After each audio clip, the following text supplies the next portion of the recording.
A beautiful circus performer finds herself in a precarious situation after the arrival of a mysterious being severely impacts her once mundane existence. Long before humans, a vast array of creatures have existed during Earth's many eras. As numerous beasts have thrived and evolved, one entity has yet to develop, lacking the perfect vessel to latch onto as it searches for millennia. It finally reached Africa, traveling from different hosts until hunters captured its latest vessel, a leopard. The animal is sent via ship to human civilization and sold as merchandise. In France, a truck drives into a plot of land, carrying cargo for the circus owner, Lawman. Inside a trailer home, Yanka steps on a weight scale and notes the result on a piece of paper on the wall. Outside, the truck driver peeks into the trailer while searching for Lawman when he spots Yanka from one of the windows. Lawman emerges from the trailer and confronts the man for peeping on his wife. They hear the circus animals reacting to something in the truck, so Lawman asks the driver what he brought him, and the man says it's an animal. Lawman and the driver peek into the cargo truck and immediately make a transfer transaction. The shipment is a new leopard for the circus's animal show. They transfer it into their cage as the workers excitedly welcome the new acquisition. Meanwhile, the driver steals glances at the beautiful Yanka, who comes out to observe the commotion outside. The driver apologizes to the woman for what happened earlier. Then he starts flirting and vying for her attention, while Lawman watches them from afar. As Yanka joins her husband, the leopard starts acting strangely, aggressively trying to escape the cage. Lawman tells everyone to leave the animal alone so it can calm down. Later, the tamer tries to train 3 tigers for their next performance. Lawman arrives and admonishes Yanka for her lateness before pushing her into the performance area.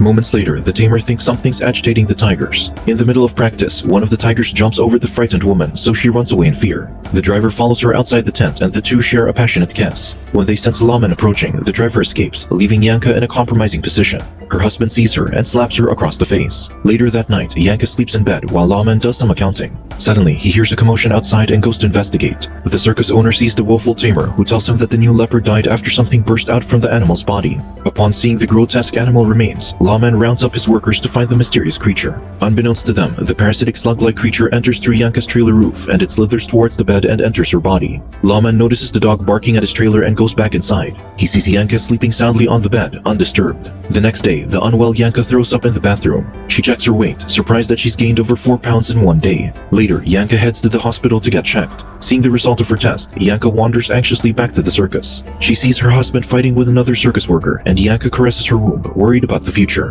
Fearing for her child's safety, Yanka packs her clothes and steals Lawman's money. She then leaves in a hurry to catch the train. Days after, a cab driver tells Lawman about a woman he dropped off in the sketchy part of town. The driver recalls how unstable she seemed and how she was muttering to herself. The taxi drops him off, and Lawman enters the destitute building, searching for his wife. On the top floor, the man finds Yanka in her red robe. He hugs and kisses his wife, begging her to come home. Behind her back, Yanka holds a kitchen knife. Suddenly, the woman stabs his abdomen and Lawman falls to the ground. Unhinged, she asks what she's supposed to do next. Then, she raises her knife above Lawman, poised to slay the man, but Yanka begs someone not to make her do it. Unable to finish the act, the woman throws the knife and moves away from her husband. Lawman grabs her robe and the clothless Yanka runs and screams in terror. Yanka starts talking to herself and a demonic voice from the woman's womb answers and taunts her to slay her husband. The following day, Yanka wakes up and drinks water from the rain leaking from the ceiling. The woman saunters to Lawman and retrieves her red robe.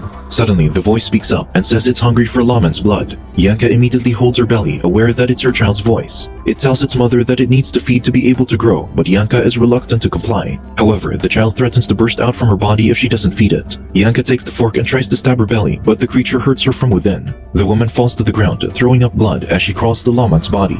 The excruciating pain forces Yanka to slice up her deceased husband and drink his blood. That night, Yanka wakes to the sound of chaos in the building, so her child immediately warns her of the danger and she flees the building. In an alley, the creature tells her to slit a beggar's throat, so Yanka slowly takes a broken bottle and creeps toward the unsuspecting man. Determined to resist the creature's orders, she walks toward the river and jumps in to drown herself. The baby begs frantically for Yanka to save herself, swearing that it'll never hurt her again. Later, Yanka sits beside the river, wrapped in a thick blanket. Her child apologizes and tries to convince her that it isn't a monster by saying it talks and thinks like a human. Later, a truck passes by and the driver says she can hitch a ride with him. On the road, the man starts telling the uninterested Yanka his life story when they stop by a gas station. Unable to break through Yanka's steely exterior, the driver tells her to change her clothes in the gas station while he fuels up the truck. However, the man only wants her out of the vehicle as he's already convinced 2 other women to ride in his truck instead. He leaves Yanka at the gas station and her child remarks about how cruel the world of men can be. 2 months later, a man named Richard enters a restaurant and gets in line. Upon reaching the cashier, he starts begging forgiveness for his infidelity from the angry Rosette, his lover. After charming the woman, Richard asks for cash and gets his lunch free of charge. The man sits on one of the tables when he catches a glimpse of the beautiful Yanka, who works in the restaurant's bussing table. trembles. Moments later, Yanka saunters downstairs as the enamored man follows her. Unable to see in the dark, Richard trips and falls to the ground screaming. Rosette hears the noise and asks him what he's doing in the empty downstairs dining area, so Richard lies and says he was looking for the restroom.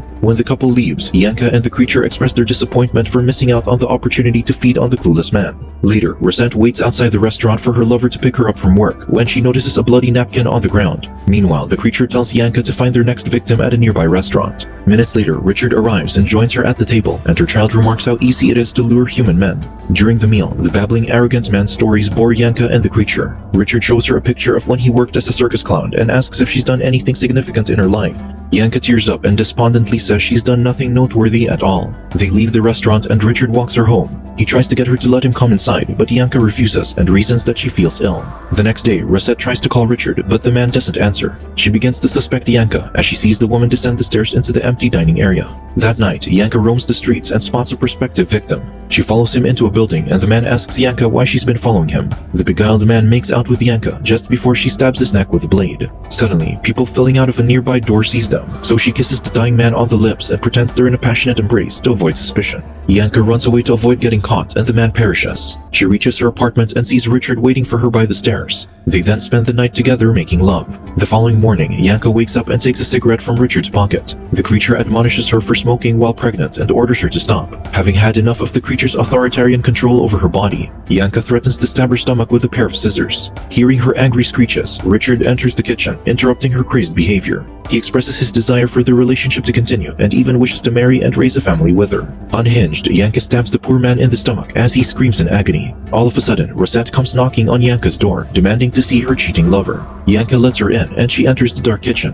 In a panic, Yanka locks Rosette in the room and escapes the building. Rosette bangs on the door, demanding Yanka to let her out. Suddenly, the refrigerator door opens and Richard, gasping his last breath, begs her for help. The terrifying sight compels Rosette to scream in fear. 6 months later, a man hails a taxi cab driven by Yanka. He tells her to turn right, but the woman ignores his instructions, determined to chase down her target, a jogger. The passenger demands the woman let him out, but Yanka elbows him in the face to subdue him. After she sideswipes the jogger, Yanka corners the man before violently crushing him with the vehicle. Then she gets out of the car and delivers a blow to the victim's neck with a heavy metal tool, decapitating him. Her passenger regains consciousness and sees the grotesque scene. In fear, he scrambles to escape, but gets hit by an oncoming truck. After some time, the creature asks its mother if she's developed any affection for him, to which the woman admits that she has. However, her fear of its monstrosity prevents her from fully accepting the child, as she dreams of its horrifying birth. One day, Yanka's car breaks down and a helpful man offers to fix her vehicle. Suddenly, the woman throws up blood, scaring the mechanic. He stops a taxi and asks the driver to take her to the nearest hospital, believing she's about to give birth. Despite Yanka not wanting to go to the hospital, the man assures she'll be there soon. The woman grabs his arm, making him lose control of the wheel and crashing the vehicle into a wall. Yanka escapes, but her extreme exhaustion causes her to faint. Later, she wakes up on a couch as a kind older woman looks after her. However, Yanka chokes the woman with a telephone cord and escapes through the window. Yanka cries as she asks the child what's happening to her, and the creature says she'll be giving birth soon. The pregnant woman learns that her child wants to return to the sea after the delivery because it's where it came from. It'll stay in the ocean for millennia to evolve until it reaches a form capable of taking over the planet. To complete the creature's manifestation, the child needs more blood and asks its mother to hijack a blood transfusion bus. Yanka succeeds by using a toy gun, threatening all the doctors and donors to leave the bus, except for one man. She snatches and drinks the blood bags, satisfying the creature's hunger. To take her child to the sea, Yanka steals the bus and drives away. While the woman's driving, the weakened man at the back of the bus sneaks up and grabs Yanka, causing the vehicle to crash. Soon, an ambulance rescues Yanka, but the man on the bus perishes. The medic tries to resuscitate the woman with CPR, but finally stops when he's unable to detect a pulse. Meanwhile, the creature inside her starts to feel the coldness of her body and fears that its mother is dying. Determined to keep Yanka alive, the creature makes Yanka's heart beat again, waking the pregnant woman. She attacks the medic by filling him up with pressurized gas, causing his body to explode. The ambulance driver hears the commotion and stops the vehicle to investigate, but Yanka bashes him in with an oxygen tank. Suddenly, the woman's abdomen contracts as she goes into labor. Yanka starts to push the child out, and after her efforts, finally brings forth a human baby. Later, she steals a minivan from an unsuspecting man who stopped to check the road map. She drives the car while trying to ask her child what she's expected to do next. However, the child can't communicate with her anymore. In the middle of their journey, they run into car trouble, so Yanka stops by a gas station. She leaves the child in the car and a passing traveler hears its cries. He approaches the car and sees the baby through the window. All of a sudden, the monster grabs the traveler and pulls him into the vehicle to devour him. Hearing the man's screams, Yanka immediately runs back to the car, but all she finds is the lifeless man and the creature's discarded human skin. Yanka finds a trail of blood leading to a bus full of soccer players. She begs the driver for a ride so she can secretly search for the creature. Later, one of the players wakes up and sees Yanka, and he immediately alerts the others of the woman's presence. The men harass and touch her inappropriately while she desperately tries to warn them of the dangerous creature. Unbeknownst to all the passengers, the creature sneaks up on and attacks the driver. The man loses control of the bus, so Yanka breaks free of the man's grasp and runs to the wheel to confront it. Then, one of the players notices the vile creatures attached to the driver's head and screams in fear. He runs to the back of the bus, causing panic among the rest. Seeing the creature's final form and the destruction it might bring, Yanka decides to let go of the wheel and face her fate as the bus hits the road sign and explodes. The next day, the creature, who survived the bus crash, finally finds its way back into the